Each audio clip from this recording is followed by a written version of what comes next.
Happy Sunday. Welcome inside Studio H here in Los Angeles with Chauncey, Jalen Rose, Paul Pierce. I'm Michelle Beadle. Warriors favorites to win it all. Fine. But the Thunder and Celtics, who am I? Happen to be underdogs with a shot to pull a 7-game upset. I'm trying. They're getting together in Boston in just a few minutes. So for more on the fallout from Kyrie's comments about his upcoming free agency on Friday, we're going to get right back to Izzy Gutierrez out there today reporting from the game. What's up, Izzy? Hi, Michelle. And obviously, Kyrie Irving is the center of attention around here, and for good reason. But from the Boston Celtics perspective, nothing's changed. The New York Knicks made a trade, and all of a sudden, people are asking Kyrie questions that he addressed over the summer. And given that Kyrie doesn't necessarily cater to the media, he gave answers that indicated he would discuss it when the time comes in July. Brad Stevens says his teammates love him, and he's been playing ridiculous basketball of late. So what's the problem? I talked to the Thunder's Paul George, who went through his own free agency season last year, and talked about how it affected him and how Kyrie is dealing with his.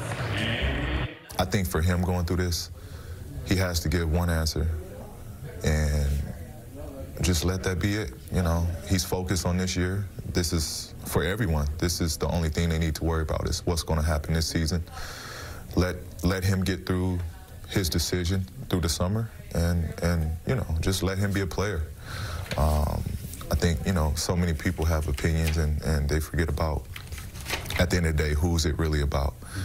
And it's about Kyrie and his decision, nothing else. One quick injury note on one of Kyrie Irving's teammates. Aaron Baines will miss the game tonight. He bruised his foot against the Knicks, and that's going to make that matchup against Steven Adams a little bit more difficult. Michelle? Thanks, Izzy. Enjoy the game. So the Celtics enter the day tie with the Pacers for 4th in the East, but they still have the 9th toughest remaining schedule in the league.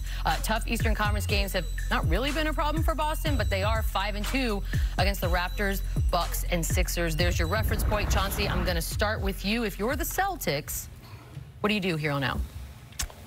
Well, first of all, I think Kyrie's right. You know, it's all about this season. Let me focus in on this season. We'll talk about it when it really matters on July 1st.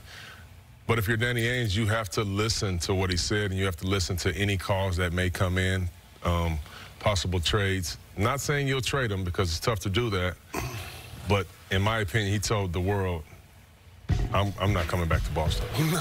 That's what I feel. We mean no, wait, what? He didn't say that. Until you say that, say that. I feel like he said that. You just got to stay away from the attention. But Kyrie put himself in this situation by some of the things he said. Yes, indeed. Yes, he did. But at the end of the day, I think it's all going to come down to what happens this season, how they finish, which I think they should be in the finals. I think they'll get past Toronto or Milwaukee. If they get to the finals, maybe win or... What else would he say? Like, what else would you say? You know, take second. It's all going to come down how the end of the season. Take second. Man, they just got to get to the finals, period. Yeah, like that's and I think he resigns because the grass is not always greener on the other side. Oh, it's not. Going to New York doesn't mean you're going to be better. Going to LA doesn't mean you're going to be better. So let's get through this season. Spoken like a true Boston Celtic that has his number hanging in the rafters. I know you don't want him to leave, Paul. Oh, buddy. But he changed his answer from the preseason. He's defiantly talking about his free agency. It's out there now. And they're underachieving right now. They made it to the conference finals without him. They're 5th seed with him. He's come out publicly and criticized his young teammates. We talked about how he's discussed his free agency. He has to just continue to create for his teammates, have high assist numbers, and be a dynamic performer on the floor. But if they don't finish in the top 2 or 3 regular season, they ain't making it to the finals. It's just not going to happen. We'll see. Preach. I mean, it's wide open. Who's the clear-cut favorite in the East? First, Toronto. They're not clear. And Milwaukee. They just got and Milwaukee. They're not clear-cut. You just said 2 teams. I said, who's the clear-cut Yeah, it's 2 different people that said that. That's true that it was, in fairness.